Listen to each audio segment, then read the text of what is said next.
Welcome into episode 41 of Happy Medium. I'm back. It's been, a couple weeks, I think, since I dropped my last episode. I'm going to keep slowly working my way back to the weekly episodes. When, I think I've mentioned it, but I moved and my dad had surgery. I had to help him for a little bit. So it's been haven't really had time to do weekly episodes as much as I want to. So now that things are kind of settling back into normality a little bit, if you will. So hoping to get back on that track sooner rather than later. So yeah, welcome back. Thanks for coming back on. Glad to be back on with you. It's been too long for me. Um, I was gonna say happy May, but I mean it is May, but it's almost June. I was thinking about that. It's kind of crazy. It feels like this year just started, and now we're basically 5 months down and almost into the thick of summertime. Kind of. I can see. I don't know if you can see. I'm wearing my famed DePaul sweatshirt today. Is I typically do when it's not summertime, but that's I'm understandably probably gonna have to retire this guy for at least a couple months coming up. As much as I don't want to, but no, can't be wearing a sweatshirt when it's sweltering heat outside. That's also one thing about me. If you know me at least a little bit, but you may not know that I am not a very big fan of summer, and I know that may sound a little crazy and like a hot take, no pun intended, but I I hate the heat. I don't hate summer, but I hate the heat. Obviously, heat is an integral part of summer, so it makes me really question my emotions and feelings toward summertime when you're supposed to be enjoying yourself. When you're trying to mow your lawn and it's 85, 90 degrees outside, that's not fun. It's not fun. As much as I love the nice, sunny weather and baseball going on in the summertime, I'm going to try to stay inside as much as I can these next 3 months, which means more pods, right? We'll see. We'll see. But anyway, thanks for coming back. Enough of me talking about random things. Welcome back. I know on my last episode I talked about the White Sox. I'm gonna switch it up a little bit today. I actually, ironically, want to talk about the other baseball team in town, the Cubs. And I don't know if have I ever talked Cubs on here? Maybe once, twice. I don't know. It's been a minute since I talked about the Cubs, but the diehard baseball fan I am, the amount of baseball that I watch and consume on a daily basis, the Cubs are worth my attention. Not that the White Sox aren't, because again, if you know me, you know the White Sox are my team. I'm gonna watch them, good or bad, mainly bad. But the Cubs are the Cubs are good and dare I say fun. Even though I'm not a Cubs fan. I'm not claiming to be a Cubs fan. If you want to flame me, go ahead. But I'm not a Cubs fan. I promise. I do have a lot of friends that are Cubs fans, but the Cubs are fun, and you know their style of baseball and the attention that they've been able to draw to themselves this year has you know made me among many others watch them. But it's I found that it's it's worth talking about, I think. Yeah, you may think that I'm crazy for talking Cubs because you think, Sam, you never talk Cubs on here. Well, sorry, I want to change it up a little bit. What am I going to talk about? The White Sox. I talked about them last time. Bears. I mean, it's OTAs. I can I can get to them later. Bulls. No. DePaul. As much as I'd love to, not really. Although, if you, I right before this, I'm what is today? Thursday? Yeah. If you saw on Twitter this morning, I don't know if how many of you watch this, how many of you have seen the video I'm about to talk about, but the Barstool, the Paul John Gruden video, that's fun. So watch it. It brought some joy to my day. That's one reason why I wanted to keep the DePaul switcher on. But anyway, I'm not going to talk about DePaul right now. Later I will, but not right now. So kind of leaves out the Cubs for me to talk about. So I figured I'd dedicate an episode to talking about the Northsiders. So if you're one of my Cub fan friends, someone I know that's a Cub fan, this is for you. Okay? This is for all you guys that don't think I would ever talk about the Cubs on here. Sorry. But and again, I know I've said this, but my apologies about the interview timelines. I've been mentioning that on recent uh, solo episodes, kind of like this one. Trust me, I've been emailing people. People have been responding.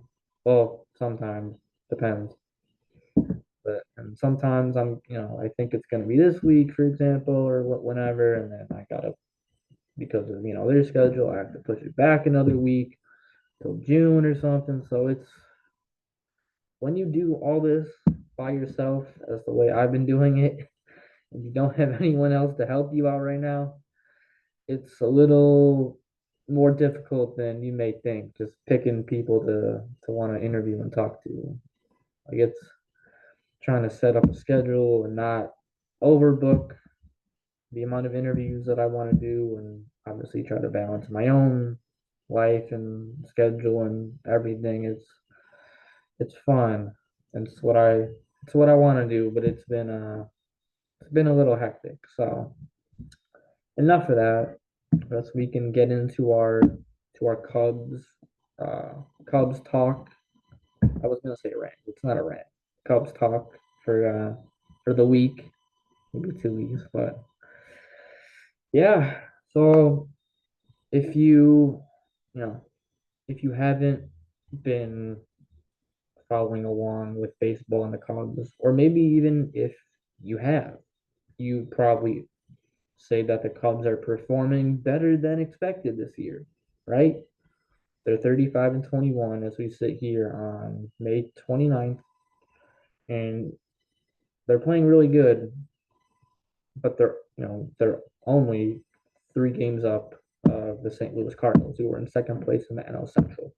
So it's a little too premature for me to sit up here when it's not technically June yet and say that the Cubs are going to run away with the NL Central as they did in like 2016 when they won the World Series. I don't think that's going to happen. I think this is going to be a pretty good fight for the division, possibly all the way down till mid to late September, which I think is the way it should be. That creates the most drama, the most intrigue. I think that's good for baseball when there's division races that are very highly in contention when it's September 15th, 20th, for example. Not like the White Sox, for example, who are going to be way out of it. They're already out of it, but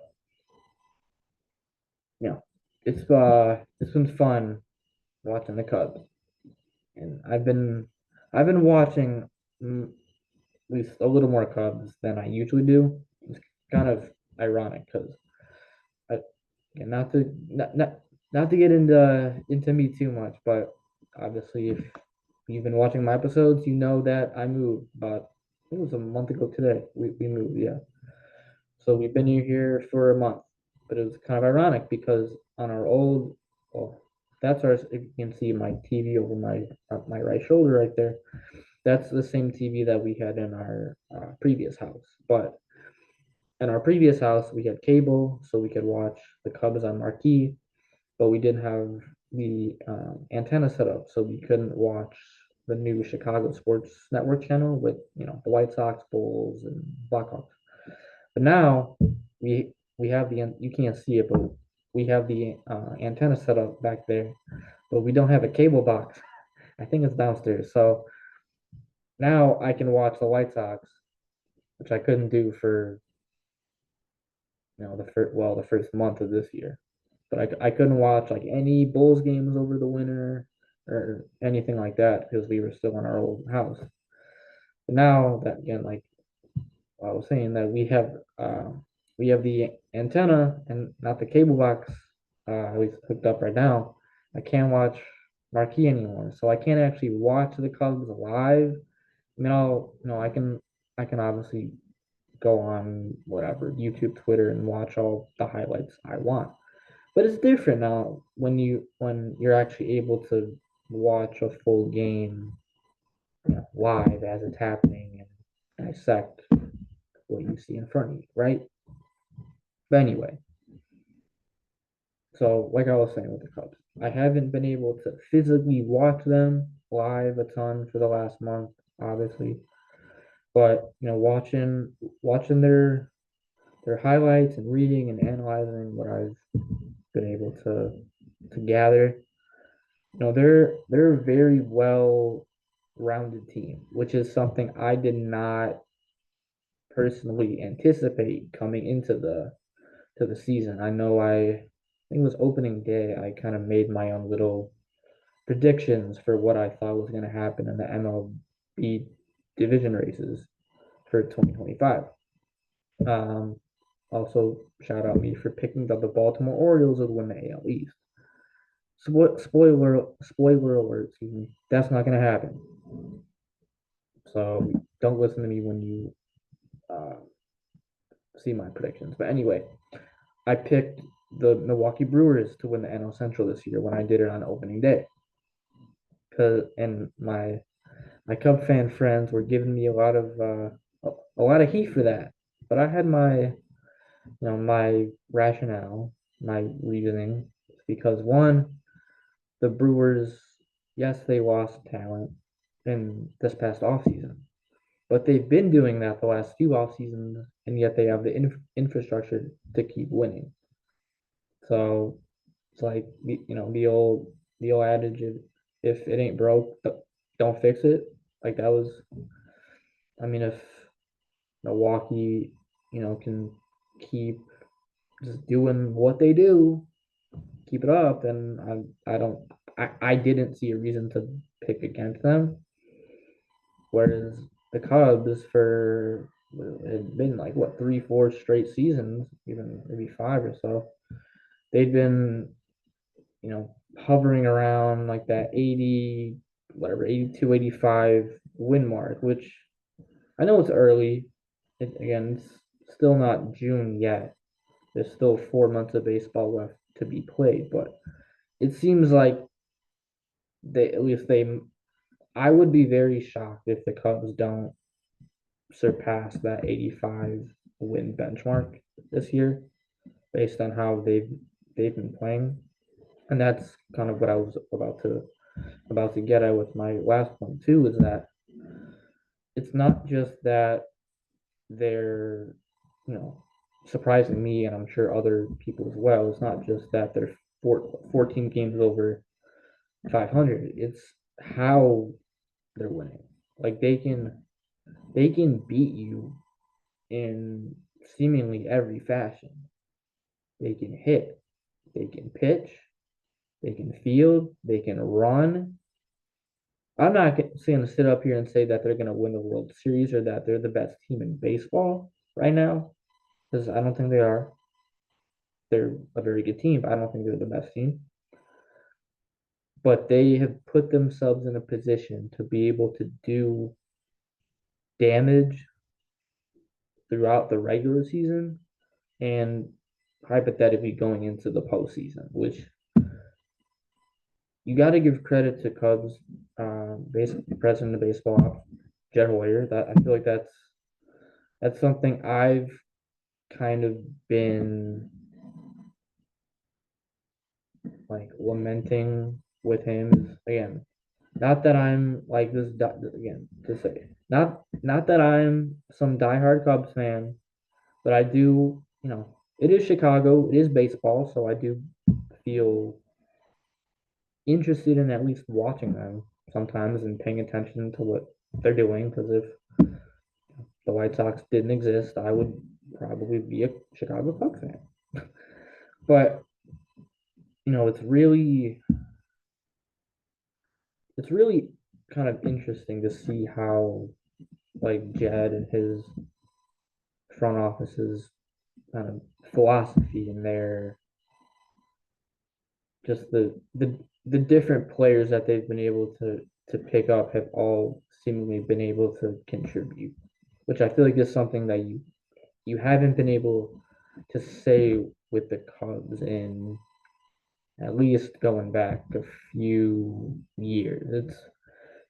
It's been a while. Like I know that like they've had numerous players the last several years, whether it be numbers 24, 25, 26 on the you know on the team roster that are like a black hole per se and not being able to contribute values to the point that when they do have injuries and those guys do need to step up and play their roles, they're not, or at least they hadn't been able to. But now they just have a really well-rounded team, which obviously is good for winning. Like I know they just swept the horrid Colorado Rockies. And horrid is the one word that you could describe that team with. But you saw it in the series against not just the Rockies, but I think they played the Reds over the weekend. It was when the Cubs pitching may have faltered a little bit. Their offense stepped up. I think on Sunday they were down like was it 4 or 5 runs, and they came back to win. And then you saw it in the series against the Rockies. Maybe they didn't score the most runs all the time against the worst team in baseball, but their pitching kept them in it. And then it was the extra inning game. I forgot what day that was, Monday or Tuesday. But you saw them being able to steal bases in extra innings, get guys over, get them in, like play that kind of small ball style that I feel like not a lot of teams want to do in baseball anymore. It's obviously a lot about power and home runs and exit velocity and launch angle and just all these kind of biomechanical, biometrical hitting things, right? But the Cubs have shown that they can play that game and they can play the finesse game with speed, defense, power, pitching. Like they have so many ways that they can win with if whether it's being cohesive and doing it together or if a certain kind of segment isn't performing at their highest level for a given game, series, week, whatever it may be for them. Like they're putting themselves in a really good position, like I had previously said, to be able to do damage when it is going to matter most. Because it's nice to win in the regular season, the 162 game 6 month marathon, but it's obviously goes without saying it's even more important to win in October when your margin for error is not going to be very big. Like you're not going to be playing the Colorado Rockies in October, so you know whether it be depth, which they've been able to find with guys like John Birdie, Vidal Brujan, uh, Car- Carson Kelly, who I know going into the season, I'm sure people weren't thinking, uh, you know, they would get much production from him, but he's been outstanding offensively, especially. So, like I've been saying, they just have a lot of ways that they can be you, and that's something I don't think a ton of teams in MLB have right now, but especially something that the Cubs have not had as a team for a while, maybe since 2016. Like it's and even statistically speaking, this again, it it might not be sustainable, but I believe this offense is currently, according to the numbers, better than that 2016 offense was too for them. So, no, maybe maybe the Cubs have a little something cooking for down. Can't say down the home stretch of the year. It's not even June, but as the season progresses and they can position themselves to get to October and maybe advance, I mean that'd be big for them. I mean, obviously you talk about Pete Crow Armstrong, who's been one of the top players in all of baseball this year. That's uh, he's definitely going to be an all star. But I mean, if you asked me at the beginning of the year, would Pete Crow Armstrong be worth 150 $200 million at the end of the 2020 I can't talk 2025 season? I would have thought that you were crazy. I was not a I don't want to say I wasn't a believer in Crow Armstrong, but I I wasn't convinced that the bat would play up for him because you talk about his speed and his defense in the center field. Like that's pretty valuable. But at the end of the day in baseball, if you can't hit and you're an everyday player, like if you can't, you know, regularly hit and you're playing every day, then how good are you really? But he has, absolutely turned a corner off offensively for kind of compared to what he was doing, like the what especially last year when he was getting the majority of the at bats in center field. I know it was 2023; he didn't get a ton of run, but pretty decent sample size. I feel like last year I think he played like 120-ish games, and I was just kind of convinced he was going to be a glove first speed center fielder, which again isn't a bad thing to have on your team. But if you regardless of position, but especially if you're going to play center field and you can add the power and the hitting ability that he's been able to do, that will increase, that player's ceiling, but the team's ceiling so much more. I mean, he's hit 15 home runs already. Talk about Kyle Tucker in right field, obviously. If you're going to talk about like an outfield duo, I mean, right now, I don't know if there's a better duo right now.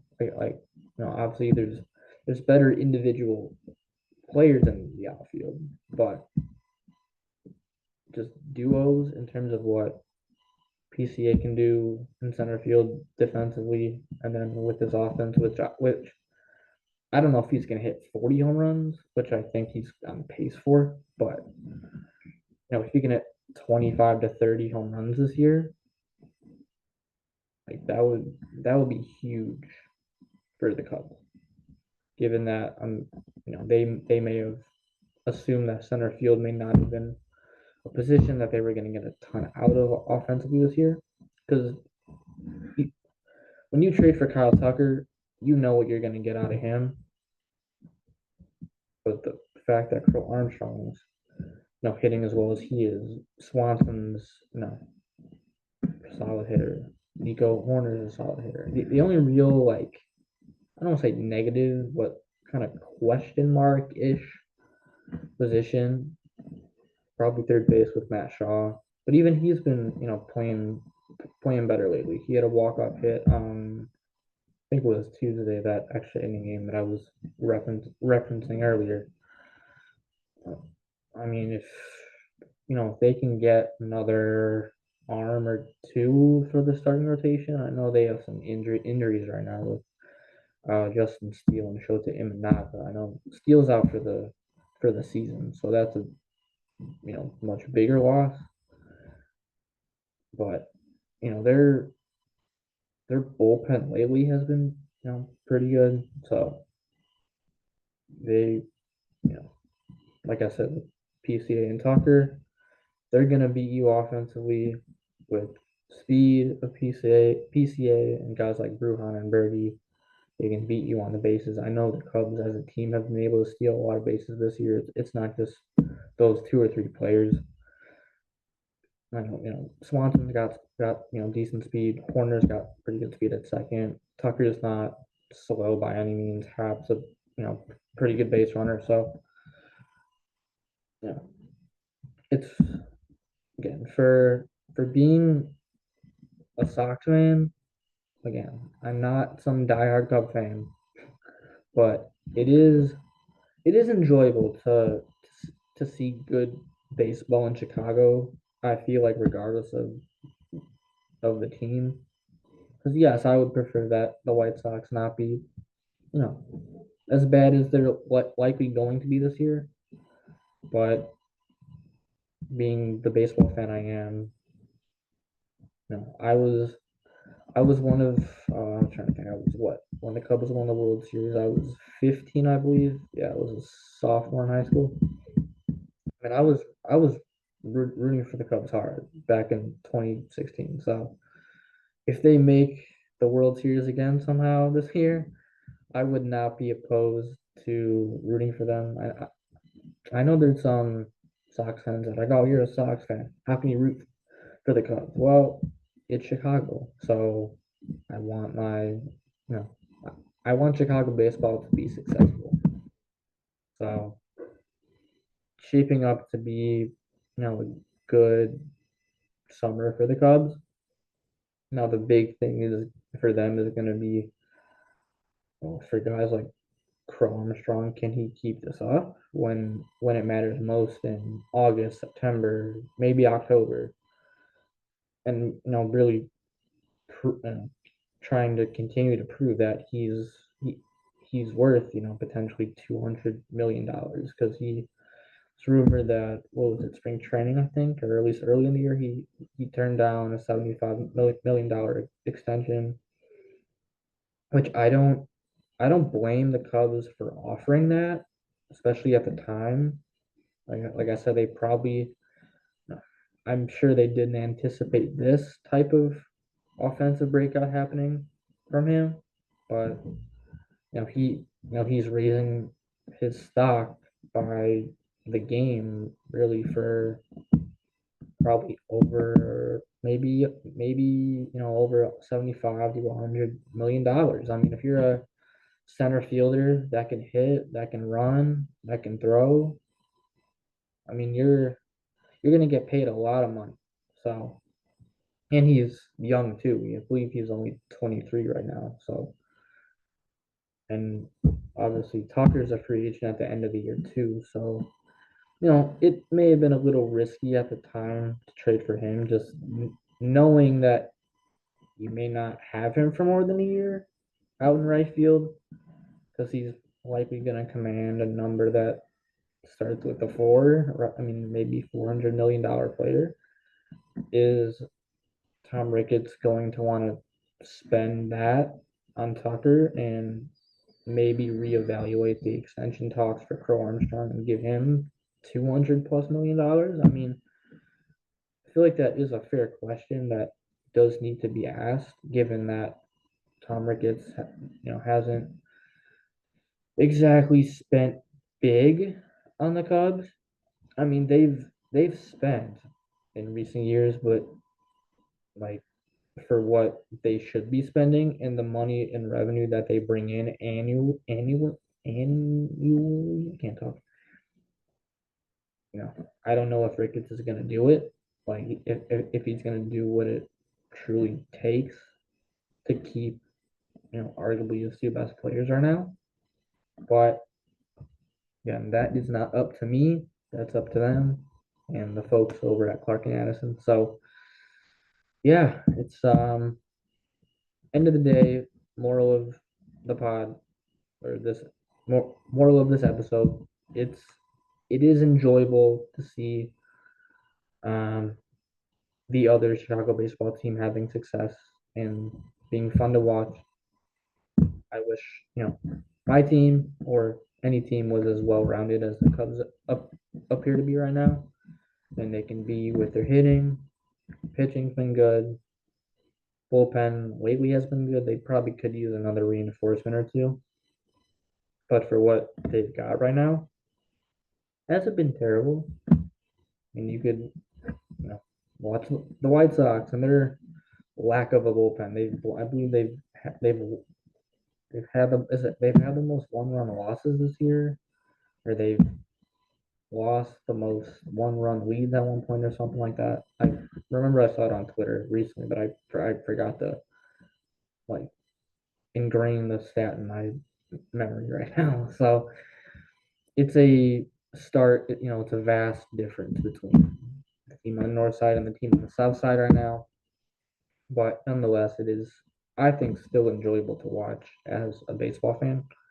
And I, I know plenty of uh, Cub fans and people that are gonna have fun up at Wrigley this year. I mean I'm one of them. I actually do try to go to Wrigley or at least Wrigleyville these maybe every couple weeks or so.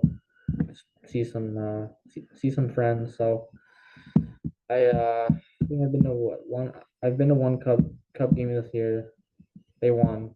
I have not been to a Sox game this year. I'm gonna change that sometime soon.